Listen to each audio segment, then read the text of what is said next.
the whole idea of our idea of this production company called Non-Aligned Hollywood is really to tell stories like this.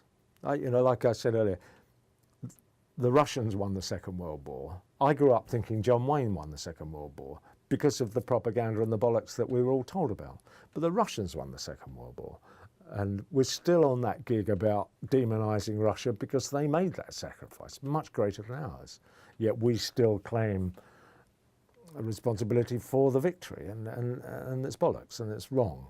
That's the whole idea of non-aligned Hollywood is, well, I wrote to Hugo Chavez before he died to say, one of the reasons America gets away with what it does is because of Hollywood and because of the sanitization of all these terrible things that they've been up to.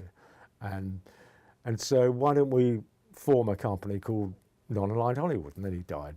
So here we are now. I've got probably 10 ideas, redressing the balance, re-examining events in history that have changed the world.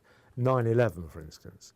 I still can't get hold of the last minute of each of those aeroplanes because it's still a sensitive military secret. You can't go there.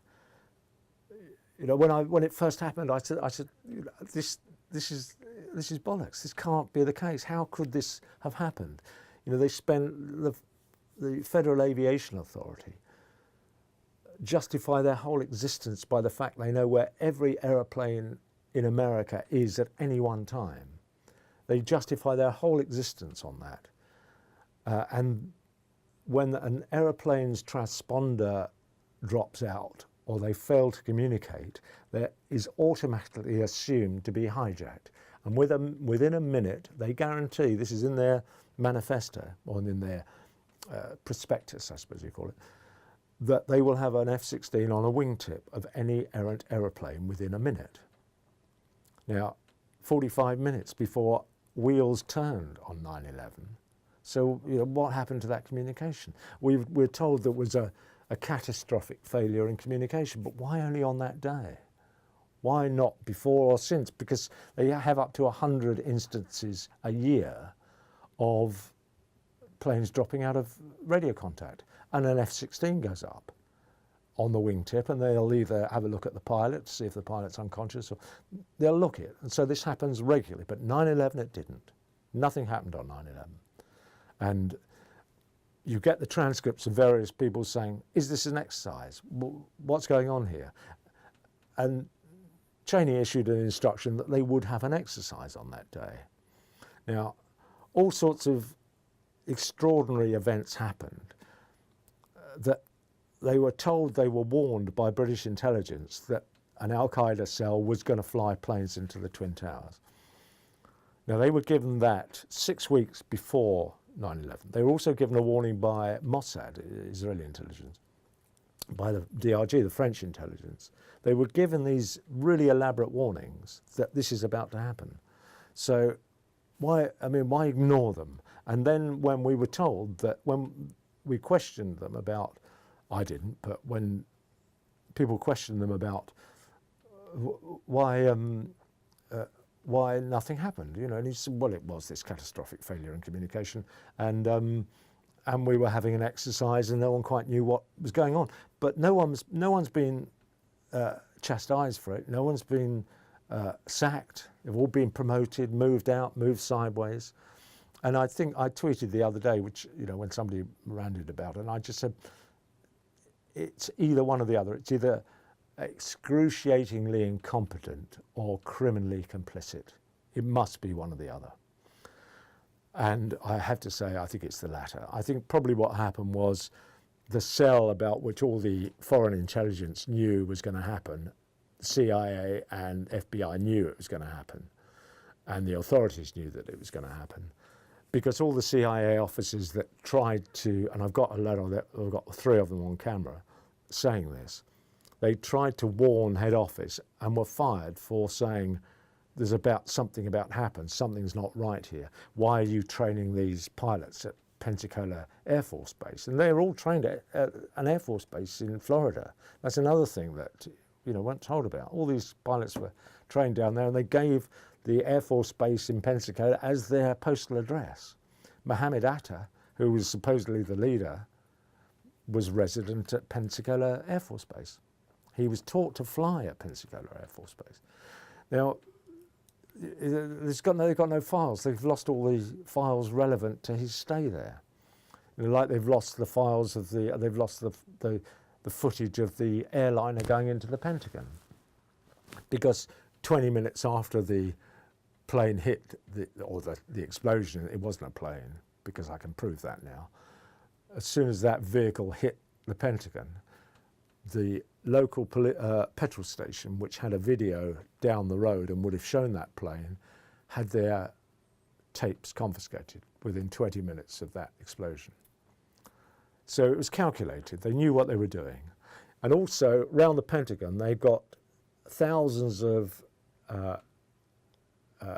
Patriot missile batteries to shoot anything down that comes anywhere near the Pentagon.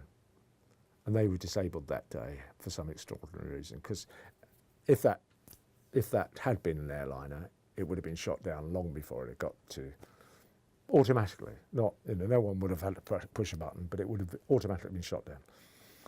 Now, to prove my point about the Pentagon explosion was, the hole was 20-foot diameter. I've got the original photographs of the crash when it first happened. There's no burn marks on the grass or anything. There's a 20-foot hole in the wall which collapsed after about half an hour. That whole front of that building collapsed. You know, there's a 20-foot hole in the wall. So what happened to all the engines that, you know, you have 4 engines on the wings, you know, there's no sign of them hitting the wall. And the official explanation of that is that all this debris followed the nose cone of the airliner, and it all came in behind them and all disintegrated and was burnt beyond recognition. Now, anyone who knows anything about petroleum fire knows that the metal they use in the engines doesn't burn with petroleum. All these fundamental things, and every engineer you speak to will tell you there is no way a steel structured building like the Twin Towers could collapse on its own footprint. It just doesn't happen. It's impossible to happen. And why did Building 7 wait 5 hours before that went down? And there was no fire in that. Well, there was a small fire in it, but it wasn't hit by a plane or anything. So that was demolished. No question about it. But that was part of the complex. There was Building 7 and the Twin Towers. They were all part of the complex. And they all had to go. Now we now hear that the Oklahoma bomber, which they reckon now was possibly another similar thing, all the files relating to that were in the Twin Towers. Now, there are individuals in the American establishment, which they won't release the names of, who made a fortune out of put options on the day before 9/11. Put options are when you speculate that the share price of a company is going to rise or fall. Now, they put huge amounts of, this is one individual, put huge amounts of money onto American Airlines and a couple of other insurance companies that were housed in the top.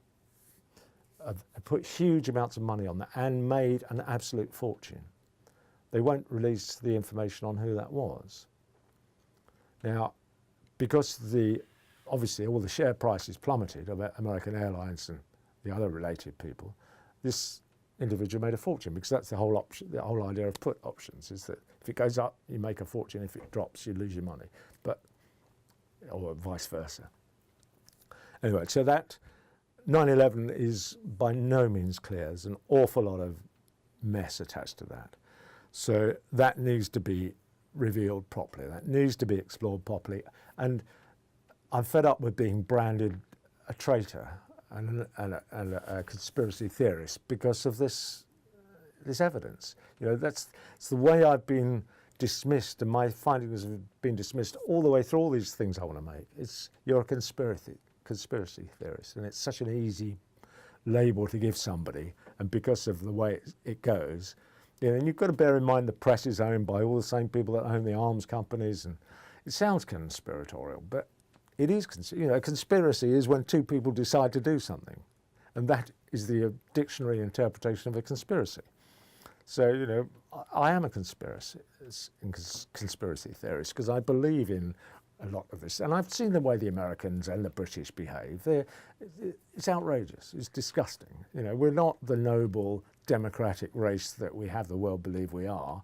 We are a corrupt mafia-style organisation which is supporting the granddaddy of all mafias, and that's the American government.